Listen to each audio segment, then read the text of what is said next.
Le devoir nous appelle, mesdames et messieurs, vous qui nous suivez sur Nouvelle Tendance Télévision.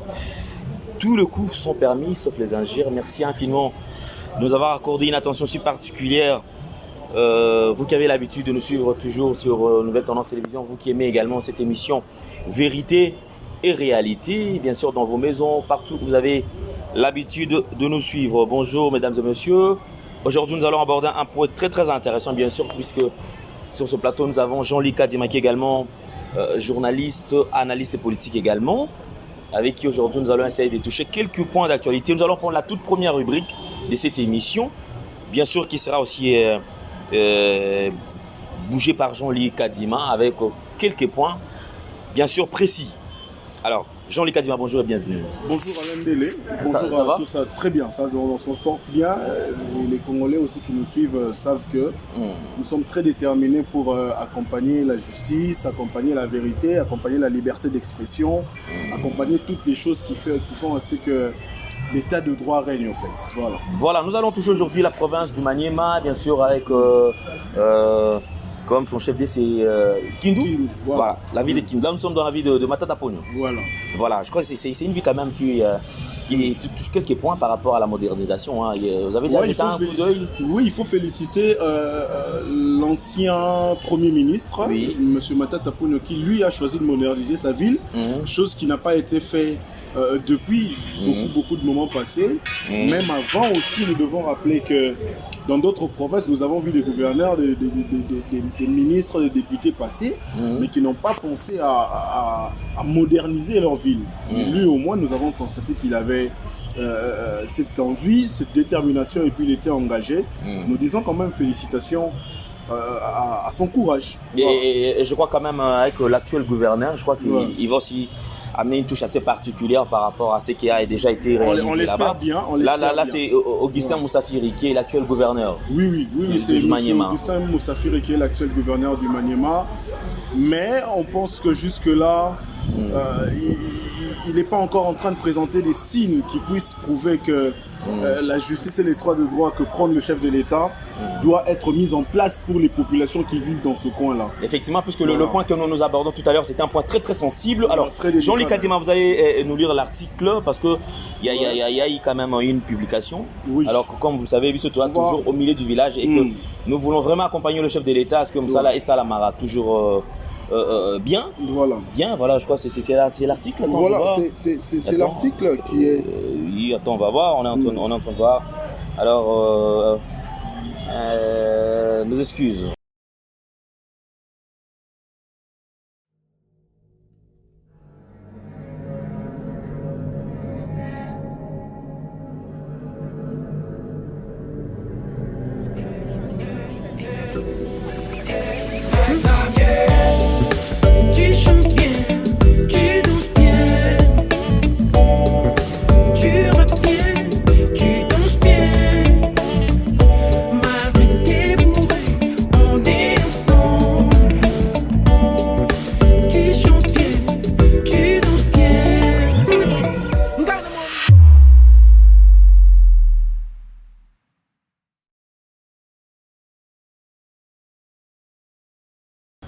Alors, donc, voilà la situation qui se passe, bien sûr, à côté à Maniema. Alors, on va lire rapidement, Jean-Luc. Oui, Alain Delé, nous avons ici un lien d'une publication qui nous informe. Congo Kitoko. Voilà, c'est le site Congo Kitoko et puis la radio Okapi qui accompagne, qui relaie aussi l'information. Le lien nous dit ceci. Au Maniema, le procureur Kachama, cité comme faisant marcher la justice à double vitesse. Au Maniema, une affaire de mine d'or et drague révèle que la justice en République démocratique du Congo est à double vitesse et que l'état de droit prôné par le président de la République, Félix Antoine Tshisekedi, à peine prendre ne serait-ce que la forme avant de voir le jour. En effet, en date du 9 juillet 2019, M. Augustin Modiban Tuchilumba, gérant statutaire de la société Panda Commune, spécialisé notamment dans l'exploitation d'or, a été arrêté sous... En fait, c'est l'article... C'est comment on appelle ça? C'est le numéro d'ordre. Le numéro d'ordre qui a arrêté Monsieur Augustin. On peut rapidement sauter, mais ici on signale qu'il avait été arrêté pendant 11 jours au cachot de la Gémie de Kindu par le procureur Kachama. 11 jours. 11 jours. En détention pendant 11 jours par le procureur Kachama qui serait qui saisirait tous ses biens, dont les dragues, les excavateurs, les moteurs de marque Jean-Fang, des pompes à eau, des pompes à sable et beaucoup d'autres accessoires, et remettra à monsieur Patrick Pandichi et monsieur Damas Omande pour les utiliser avec des sujets russes. Donc, le procureur Kachama a confisqué les matériels illégalement, illégalement comme je signale, pour les remettre à ce groupe des Congolais qui sont eux soutenus par des Russes. Donc, utilisés sans la permission du propriétaire, c'est ça? Voilà. Okay. Et puis on nous signale qu'en date du 29 juillet, M. Augustin Moudibantou a porté plainte au parquet général près la cour d'appel au Maniema contre M. Patrick Pandichi et Damas Omande pour utilisation de ces biens saisis. Le numéro de référence on donne là.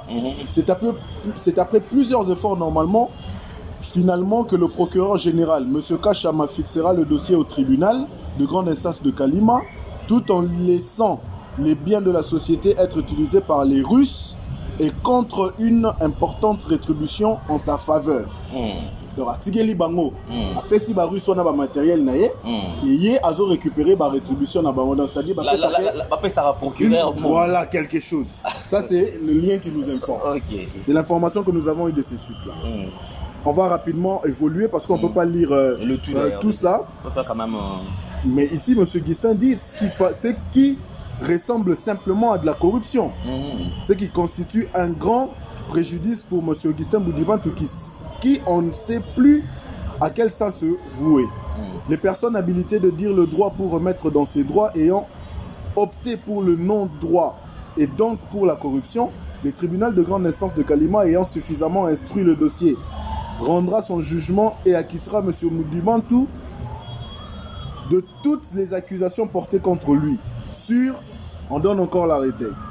Ayant gagné le procès au premier degré et que ses adversaires, M. Patrick Pandichi et Damas Omande, n'étaient pas constitués comme partie civile, ne pouvant pas se relever appel contre le jugement rendu en date du 11 septembre 2019, que le ministère public était allé maladroitement en appel pour brouiller le dossier sur instruction du tout-puissant procureur général Kachama. C'est comme ça qu'on l'appelle. Je crois que apparemment, vu la situation qui se passe là-bas au Maniema, je crois que jusque-là, apparemment, c'est comme si la vision du chef de l'État n'est pas encore partagée. Jusque-là, oui, Alain Délé, la vision du chef de l'État n'est pas encore partagée et puis n'est pas encore respectée. Parce que le chef de l'État n'a pas seulement donné une vision, mais il s'est aussi engagé. Tu vas te rappeler ici que le chef de l'État a nommé des hauts magistrats qui venaient à peine de prêter serment pour dire qu'ils vont respecter le droit et faire la loi, rien que la loi.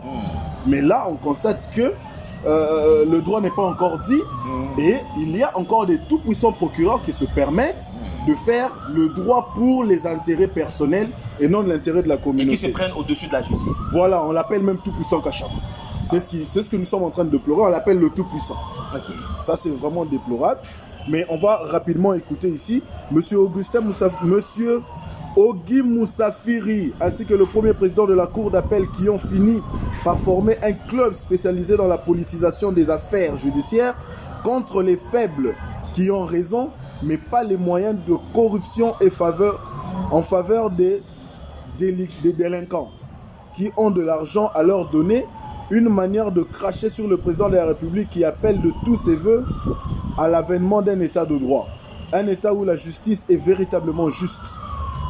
La première audience à la cour d'appel de Maniema a été fixée au 18 novembre 2019. À cette audience, M. Patrick Pandichi et Damas Omande se sont constitués pour la première fois partie civile en appel et ont sollicité une descente sur le lieu. Donc c'était à Kalima, soit à 150 km de Kindu. Et la cour leur a accordé une descente pour le 23 novembre 2019. Arrivé le 23 novembre 2019, jour prévu pour la descente, ceux qui l'avaient sollicité demandent à la cour de leur accorder encore du temps pour se préparer. Et la cour fixa la descente pour le 21 décembre 2019, puis le 3 janvier 2020, et finalement la cour passera outre la descente et enverra la cause au 13 janvier 2020. les instructions et plaidoiries. Il était noté que M. Augustin Moudibantou a perdu plus d'un mois pour la descente qui n'a pas eu lieu et qui n'était pas importante. Car au-dessus, il y avait des pièces qui devraient permettre à la Cour de se prononcer et même de motiver son arrêté à suffisance de droit. À l'audience du 13 janvier 2020, il n'y a eu ni instruction du dossier, ni plaidoirie, car le ministère public et ses protégés ont sollicité la cause soit renvoyée à 2 semaines, soit le 21 janvier 2020. Pour permettre au ministère public de rédiger son réquisitoire alors qu'il devait être près de la première audience parce que son acte d'appel qui a amené M. Augustin Moudibantou à la Cour, à l'audience du 21 janvier 2020, la Cour avait estimé qu'il faisait sombre dans la salle d'audience. C'est ainsi qu'elle enverra la cause au 3 février 2020 avec comme devoir l'instruction de la plaidoirie. Vous imaginez que dans une cour, il n'y a pas d'électricité. Une histoire avec plus de couleurs. Alain Délé, on est dans un pays très compliqué là. On va pas lire toute la procédure parce que ça va nous prendre assez de temps. Mais ici, on va dire qu'il faut souligner qu'à l'audience, il y a un appel qui était fixé pour ce 9 mars n'a pas eu lieu. Car à cette audience, la Cour s'est déclarée saisie à l'égard des appellants et non saisie à l'égard de la nouvelle partie qui vient de consigner les frais pour première fois au degré d'appel au motif que c'est une personne morale et le conseil de M. Patrick Pandicha, l'un des appellants, estime que la Cour ne pouvait pas déclarer saisie à l'égard de son client au motif que ce dernier n'a pas adressé à Kindu mais à Kinshasa alors qu'il y a dans le dossier le rapport du bourgmestre de la commune de Ntsélé indiquant que l'adresse que Patrick Pandicha a décliné ne se retrouve pas dans les registres de sa juridiction.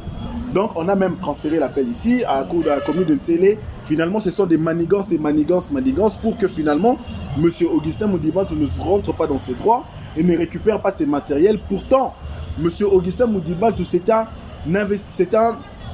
compatriote congolais, mais on est en train là de le coincer pour favoriser des expatriés, c'est-à-dire des Russes. Des Russes qui viennent d'ailleurs, des étrangers. Okay. Et là, c'est vraiment déplorable. Là, on va rapidement lire le tout dernier paragraphe de l'information. Ici, on dit c'est fait ainsi que beaucoup d'autres, notamment que le président de la République doit prendre la question de la justice à bras le corps et que la corruption des magistrats a été l'un des poisons qui gangrènent la structure même de notre nation, nécessité des actions rigoureuses et des mesures audacieuses, surtout en province où les magistrats se comportent en potentats.